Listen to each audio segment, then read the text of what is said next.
Ya, kita akan langsung bahas mengenai hal tersebut bersama dengan dua narasumber kami hari ini.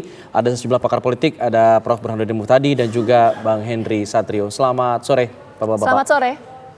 Sore, Alfat. Baik, saya ingin ke Prof. Burhan. Prof. Burhan, kalau kita lihat tadi Prabowo sempat mengatakan ia sudah lelah dengan adanya konflik politik, ingin merangkul semua pihak. Apakah ini memang sinyal bahwa Prabowo akan merangkul Anies salah satunya untuk kemudian masuk ke kabinet? Dalam politik tidak ada kata mustahil. Artinya setiap event, setiap peristiwa sangat mungkin terjadi secara politik. Tetapi lagi-lagi kita bisa ukur seberapa besar kemungkinan itu terjadi.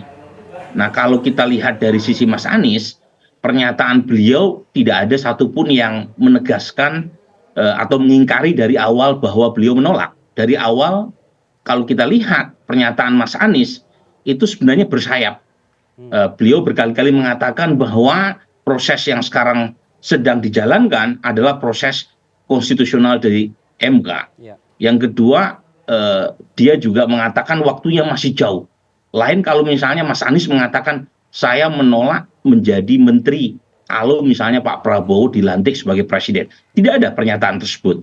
Nah, ini mengindikasikan bahwa Mas Anies sendiri itu juga tidak menutup celah kalau misalnya beliau ditawari sebagai menteri. Tetapi pertanyaan yang bisa kita tanyakan berikutnya adalah seberapa besar potensi itu terjadi. Pertama, Mas Anies bukan representasi dari partai.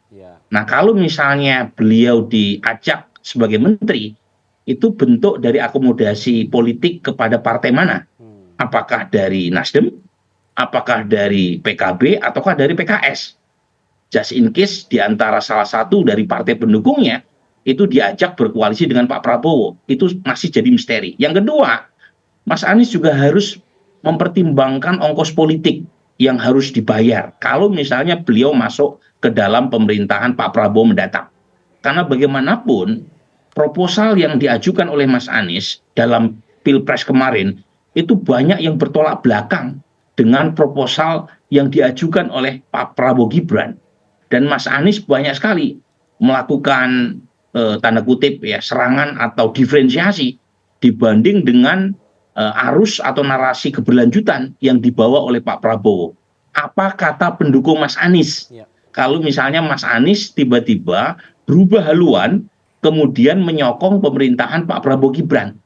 Nah, ini saya kira hal yang sulit untuk bisa dijustifikasi oleh Mas Anies kalau misalnya masuk ke dalam pemerintahan. Kecuali gitu ya, Mas Anies punya narasi yang berbeda yang mungkin akan dibawa untuk kontestasi elektoral mendatang atau ke depan.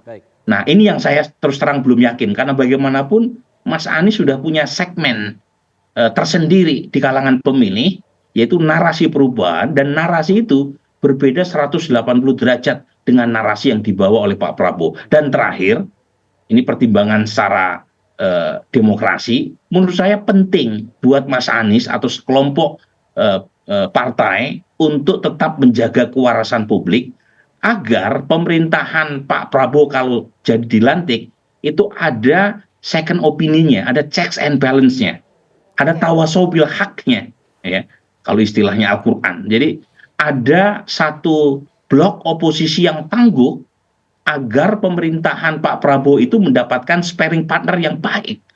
Jadi jangan seperti pemerintahan Pak Jokowi periode kedua. Jadi hanya dua partai yang ada di luar, terakhir Partai Demokrat pun diajak ke dalam.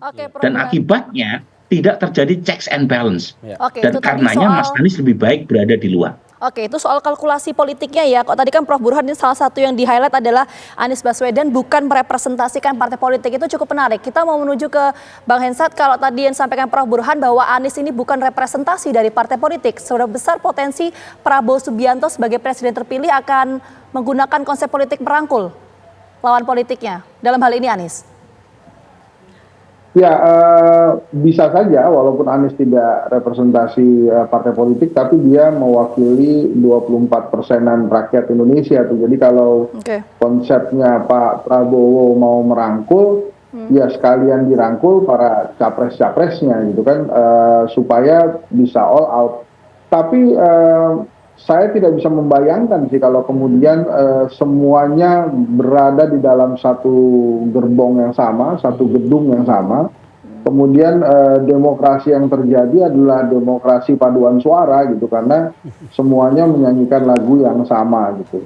Nah, kalau berandai-andai apakah Anies akan masuk ke dalam kabinet Pak Prabowo, sudah dicontohkan oleh Pak Prabowo dan Sandi Uno masuk ke kabinetnya Pak Jokowi, itu terjadi gonjang-ganjing atau seginya atau getaran-getarannya itu hanya beberapa hari saja.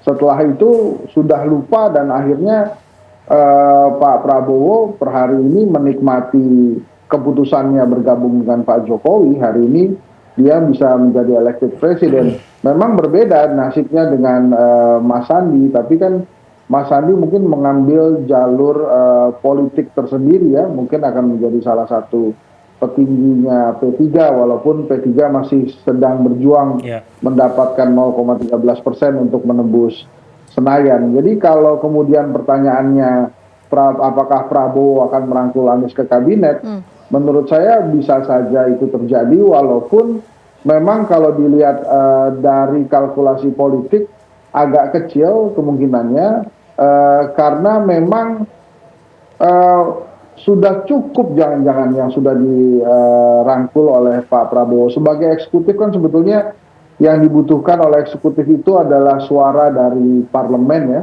dan ketenangan dalam bekerja gitu. Kalau kemudian Anies Baswedan tidak dirangkul, mungkin selama PKB, Nasdem atau bahkan PKS berada di dalam kabinetnya Pak Prabowo, saya rasa sudah cukup tenang gitu Pak Prabowo. Walaupun saya sih yakinnya kalau diajak ya, atas dasar sudah dicontohkan oleh Pak Jokowi Prabowo, kelihatannya Mas Anies mau juga gitu. Ya, baik.